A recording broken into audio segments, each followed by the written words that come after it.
पहला जल सादा, घर से पानी लेकर गए, जल लेकर गए, शंकर को चढ़ाया। वो हमने घर का अपना एड्रेस बता दिया।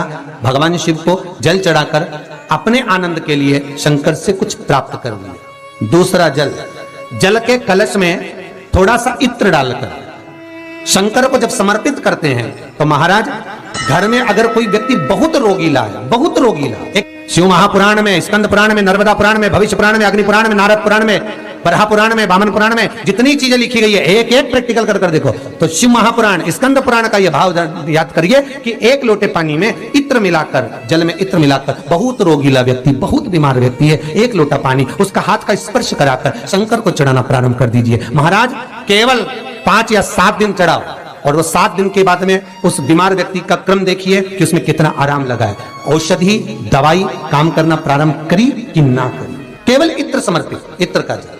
तो पहला जल सादा, दूसरा जल है इत्र का, और महाराज तीसरा जल जो शिव महापुराण के अंतर्गत कहा गया है बेलपत्र का जल। तीसरा जो जल है वो बेलपत्र का जल।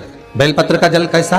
तो महाराज शिव महापुराण की कथा कहती है कि जल के पात्र में एक बेलपत्र अंदर डालकर उस जल के पात्र को ले जाकर शिव को समर्पित करना, अर्थात अपनी मन की कामना भगवान शंकर से कह देना। केवल बेलपत्र के माध्यम, बोलना नहीं है हमको, कुछ हमें कुछ कहना नहीं है।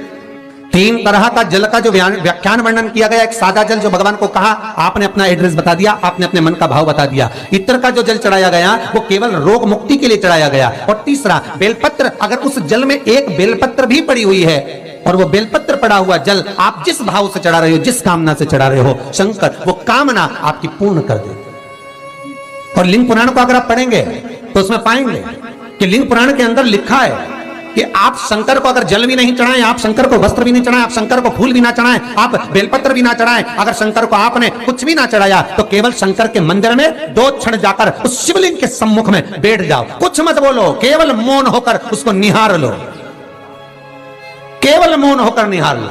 बहुत यह वीडियो यदि आपको थोड़ा भी उपयोगी लगा तो प्लीज़ लाइक, सब्सक्राइब और शेयर अवश्य करिए। जय श्री महाकाल, श्री शिवाय नमस्तुभ्यम।